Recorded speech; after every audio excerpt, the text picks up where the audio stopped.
नमस्कार प्यारे विद्यार्थियों, स्वागत है आपका एक बार फिर से आप ही के अपने YouTube चैनल सफल क्लासेस पर। और जैसा कि सभी को सूचना मिल चुकी है कि सीईटी 10+2 का नोटिफिकेशन आ चुका है और आप लोगों के जो एप्लीकेशन फॉर्म्स है वो आज से भरना शुरू हो गए हैं। तो क्या क्या कुछ नई चीजें हुई है उसके बारे में थोड़ी जानकारी लेंगे। तो देखेंगे क्या चेंजेस हुए हैं, क्योंकि सिलेबस में भारी बदलाव हुआ है तो वो भी चीज अपन देखने वाले हैं। तो सबसे पहले तो देखिए आप लोगों के जो बोर्ड है उसमें कौन कौन सी भर्तियां शामिल की गई है इस बार सीईटी 10+2 के अंदर टोटल 14 भर्तियां हैं। देखो, जमादार ग्रेड छात्रावास अधीक्षक की हो गई, जमादार ग्रेड सेकंड हो गई, कांस्टेबल की हो गई। ध्यान रखना कांस्टेबल की बड़ी भर्ती है, कम से कम 10,000 पदों पे भर्ती होने वाली है, इसी सीईटी से होगी। और ये भी क्लियर हो गया है कि सीईटी के माध्यम से ही कांस्टेबल की भर्ती होगी, तो गलतफहमी में मत रहना। लिपिक ग्रेड सेकंड यानी कि एलडीसी की भर्ती होगी, ये भी एलडीसी के लेकिन डिपार्टमेंट अलग अलग है, जैसे सचिवालय में हो गया, आरपीएससी में हो गया, फिर कनिष्ठ सहायक वगैरह की भर्ती होगी, तो ये अलग अलग डिपार्टमेंट्स में है। उसके बाद में ये सभी डिपार्टमेंट्स अलग अलग है, वो आप लोगों के नोटिफिकेशन में मिल जाएगा। फिर ये देखो एलडीसी की भर्ती है, माध्यमिक शिक्षा बोर्ड में भी है, राजस्थान राज्य, ये सभी है। तो ये एलडीसी की भर्तियां हैं, ठीक है बेटा। तो ये टोटल जो है 14 एलडीसी की भर्तियां हैं लगभग, जो आपके 10+2 में कांस्टेबल सहित आप लोगों के सीईटी 10+2 से यानी कि इस एग्जाम से कवर होने वाली है।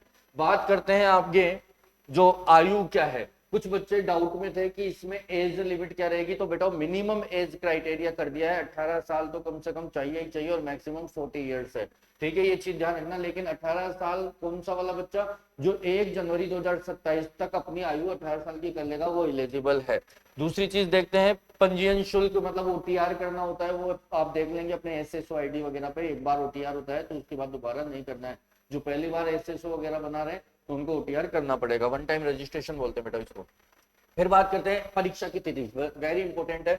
परीक्षा की तिथि देखिए आप लोग, सॉरी परीक्षा नहीं, ऑनलाइन आवेदन की तिथि 24 यानी कि आज 6 जून से स्टार्ट होंगे और 23 जुलाई तक आप लोगों के इसके फॉर्म फिल किए जाएंगे। लेकिन आप लोग 23 जुलाई का इंतजार नहीं करें, जैसे ही वेबसाइट प्रॉपर्ली चलने लगे यानी कि 2-4-5 दिन में आप लोग अपना ये एप्लीकेशन सबमिट कर दें, ठीक है, लास्ट डेट का इंतजार ना करें।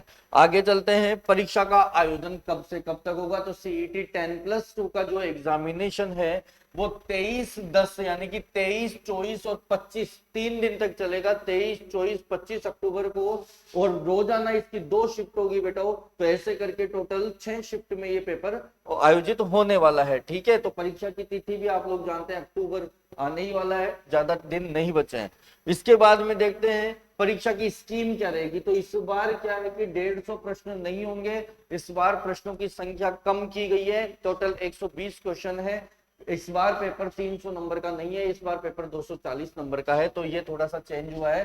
150 क्वेश्चन नहीं होंगे, नंबर ऑफ क्वेश्चन आपके 120 होंगे और टोटल जो मार्क्स होंगे वो 240 होंगे। और 3 घंटे का समय भी नहीं मिलेगा, समय मिलेगा 2.5 घंटे का, यानी कि आधे घंटे की कटौती हुई है, क्योंकि 30 क्वेश्चन कम कर दिए हैं। ये ध्यान रखना, इस बार ये चेंज हुआ है, बड़ा बदलाव यही है इसमें, ठीक है। सब्जेक्ट्स आपके सामने, राजस्थान का इतिहास हो गया, राजस्थान की कला संस्कृति हो गई, भारत का भूगोल हो गया, राजस्थान का भूगोल हो गया, राजस्थान के विशेष संदर्भ में पॉलिटी हो गई, इसके अलावा राजस्थान की इकोनॉमिक्स हो गई, डेली साइंस हो गई, रीजनिंग हो गई, मैथ्स हो गई, करंट अफेयर्स हो गए, ये जन स्वास्थ्य हो गया, जो नए टॉपिक जुड़े हैं 4। इसके अलावा कंप्यूटर हो गया, ठीक है, और सामान्य हिंदी और अंग्रेजी। इस बार हिंदी और अंग्रेजी का सिलेबस भी थोड़ा सा कम किया इसमें। आगे चलते हैं, एक एक जो है सब्जेक्ट के अंदर क्या क्या सिलेबस डाला गया है उसके बारे में थोड़ी सी चर्चा कर लेते हैं, ठीक है बेटा।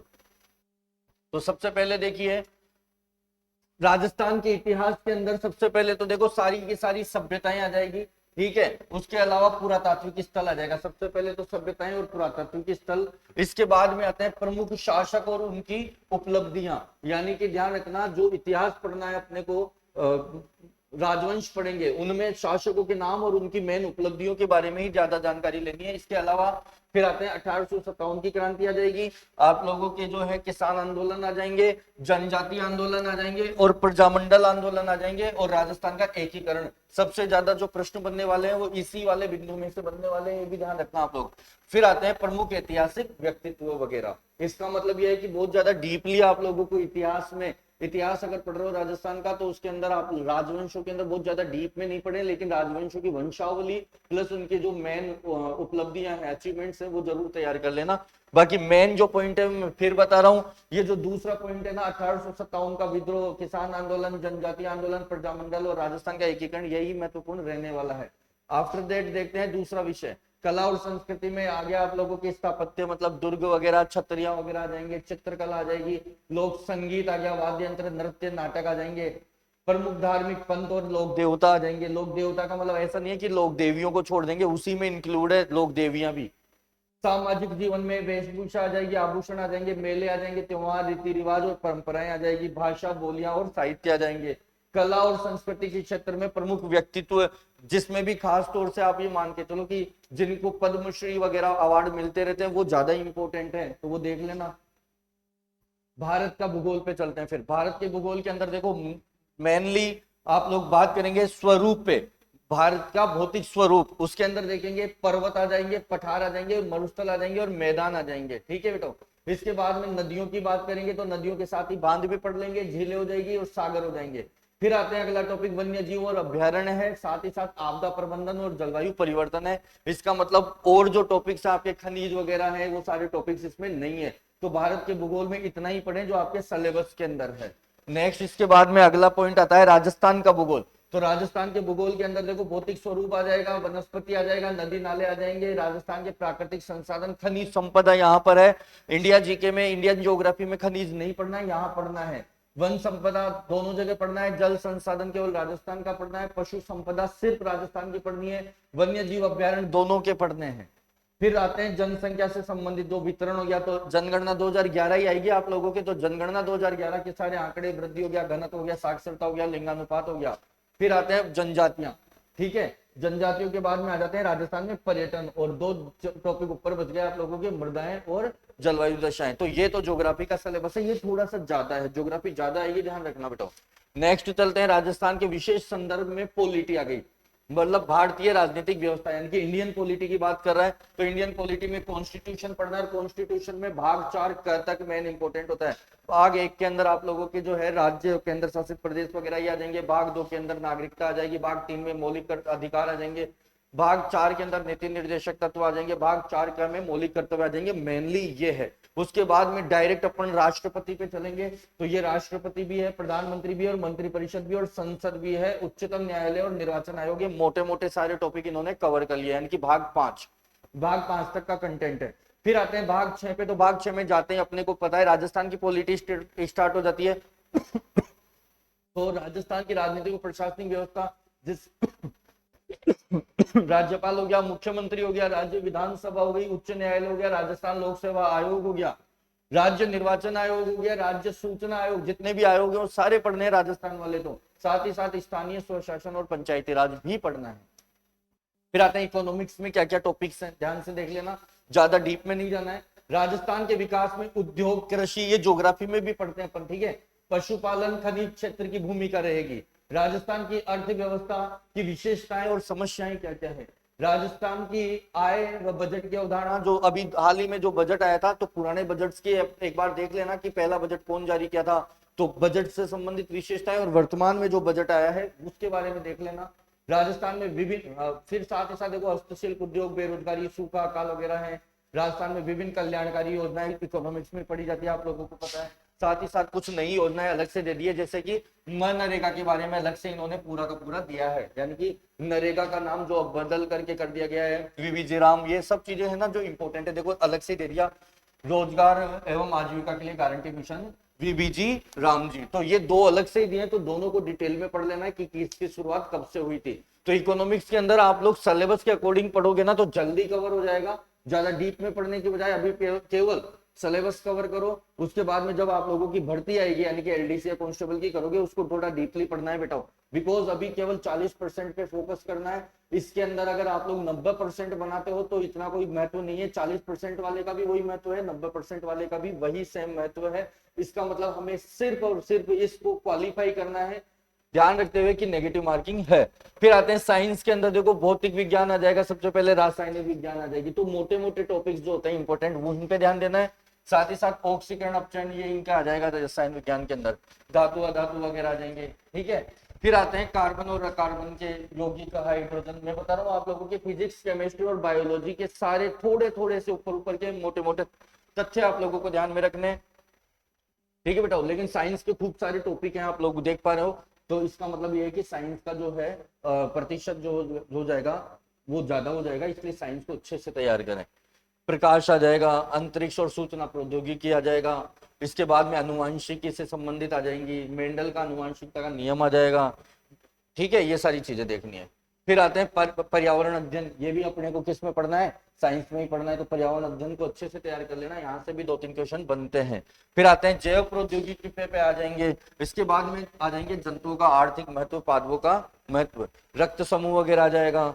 तो ये विज्ञान का देखो सिलेबस बहुत बड़ा है, इसका मतलब विज्ञान के जो है क्वेश्चन ज्यादा होंगे इस बार, तो जो बच्चा विज्ञान पे फोकस करेगा वो अच्छा प्लस में लेकर के जाएगा मार्किंग। ठीक है, फिर आते हैं रीजनिंग आ जाएगी आप लोगों के, और जो है मैथ्स में से एडवांस मैथ हटा दिए, ध्यान रखना जो बच्चों मैथ में कमजोर हैं उनके लिए एडवांस मैथ के टॉपिक इसमें से हटा दिए गए हैं। तो नॉर्मली आप लोगों के एलसीएम एचसीएफ वगैरह है, औसत है, लाभ हानि अनुपात समानुपात है, समय चाल दूरी कार्य वगैरह बचे हैं, आप लोगों की ट्रिगोनोमेट्री वगैरह सब हटा दी गई है, अलजेब्रा वगैरह सब हटा दिए हैं। इसका मतलब यह है कि जो बच्चे मैथ्स में वीक थे उन लोगों के लिए बढ़िया काम हो गया है। बात समझ में आ गई आप लोगों के, लेकिन वैसे तो और भी है, त्रिभुज वगैरह ये है तो सही, मतलब ट्रिगोनोमेट्री वगैरह का टॉपिक जो है हटा दिया गया है, कोडिंग डिकोडिंग है, सिटिंग अरेंजमेंट है, ये रीजनिंग के टॉपिक्स हैं आप लोगों के। ठीक है बेटा, तो ये आप लोगों के रहा है। फिर आते हैं करंट अफेयर्स, तो आपको भी पता है करंट अफेयर्स में तो क्या पढ़ना होता है। करंट अफेयर्स के अंदर अपने को स्पोर्ट्स की जानकारी चाहिए होती है, वर्तमान में अंतरराष्ट्रीय और राष्ट्रीय क्या परिदृश्य में क्या चल रहा है वो सब पढ़ना होता है। ठीक है, किसको क्या पुरस्कार वगैरह मिले हैं, ठीक है, कोई चर्चा में कौन सा स्थान रहा है, चर्चा में कौन सा व्यक्ति रहा है, ये करंट अफेयर्स को पढ़ने के कीवर्ड्स होते हैं। ठीक है, ये बात समझ में आ गई। आगे देखते हैं, अलग से कुछ टॉपिक्स हैं जैसे कि राजस्थान राज्य और राष्ट्रीय कार्यक्रम नीतियां, वो उसमें ही अपन इकोनॉमिक्स में पढ़ जाएंगे। नागरिकों के कर्तव्य मतलब की मौलिक कर्तव्य नैतिक मूल्य वगैरह आ जाएंगे। राजस्थान सार्वजनिक परीक्षा यानी कि एक एक्ट है बेटा, ये ध्यान रखना, ये नई चीज है। राजस्थान सार्वजनिक परीक्षा भर्ती में अनुचित साधनों के रोकथाम के अधिनियम जो 2022 है ना, उसके मुख्य प्रावधान यानी कि ये एक्ट भी थोड़ा सा पढ़ करके जाना, एक क्वेश्चन यहाँ से बन सकता है। फिर आते हैं आप लोगों के नए टॉपिक जो जोड़े हैं 4। जन स्वास्थ्य में कौन कौन से 4 टॉपिक्स जोड़े गए हैं, एक तो प्राथमिक चिकित्सा जो है फर्स्ट एड, दूसरा है नशीले पदार्थों का दुरुपयोग वगैरह जो बच्चों के लिए होता है, बच्चे करते हैं, युवा करते हैं। फिर आता है सोशल मीडिया की लत से कैसे बचा जाए। ठीक है, और एक है आप लोगों का मानसिक फिटनेस, युवाओं की शारीरिक और मानसिक फिटनेस। ऐसे करके 4 टॉपिक्स जो है नए जोड़े गए हैं इस बार, ताकि जन जागरूकता बढ़े। तो ऐसे करके ये आपका टोटल सिलेबस है। फिर आता है कंप्यूटर का सिलेबस, कंप्यूटर के अंदर कंप्यूटर की विशेषताएं वगैरह आ जाएगी, मेमोरी वगैरह आ जाएगी, एमएस ऑफिस पूरा आ जाएगा बेटा। ठीक है, इसके बाद में आते हैं हिंदी और इंग्लिश पे। हिंदी के अंदर भी देखो ये मोटे मोटे टॉपिक है, संज्ञा सर्वनाम विशेषण अव्यय क्रिया हो जाएंगे, संधि और समास हो जाएंगे, उपसर्ग प्रत्यय हो जाएंगे, पर्यायवाची विपरीतार्थक और अनेकार्थक शब्द हो जाएंगे बेटा। साथ ही साथ शब्द युग्म, शब्द शुद्धि, शुद्ध अशुद्ध, वाक्यांश के लिए एक सार्थक शब्द, मुहावरे, लोकोक्तियां, अंग्रेजी के पारिभाषिक तकनीकी, मतलब वोकैब पूरी की पूरी, ये सेम इंग्लिश में भी रहने वाली है। और एक इंपोर्टेंट जो है एक क्वेश्चन यहाँ से जरूर बनता है, कार्यालय पत्रों से संबंधित ज्ञान। ये सारी चीजें बेटा अपन लोग ऑफलाइन और ऑनलाइन जो भी क्लासेस होगी उसमें पढ़ लेंगे। फिर आते हैं इंग्लिश के अंदर, इंग्लिश के अंदर भी कई सारे टॉपिक कम कर दिए गए हैं। जो मेन टॉपिक्स है वो आप लोगों के हैं टेंस, नरेशन, वॉइस, प्रीपोजिशन, ठीक है, और आर्टिकल डिटर्मिनर्स। और इसके बाद में आ जाता है सिंपल सेंटेंस से क्या करना, इंग्लिश टू हिंदी ट्रांसलेशन वगैरह है। फिर आ जाता है आपकी ग्लोसरी यानी कि आपकी वोकैब आ जाएगी, और इसमें भी वही फॉर्मल इनफॉर्मल लेटर्स आपके आ जाएंगे। ये कंप्लीट आप लोगों का सिलेबस है। तो थोड़ा सा मैंने कोशिश किया आपको सिलेबस समझाने की, वापस से एक बार मैं ब्रीफ में समझा देता हूं।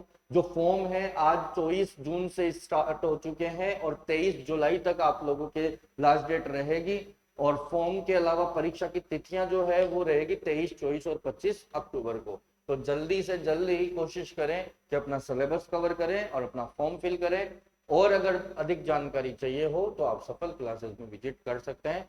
ठीक है, बाय बाय।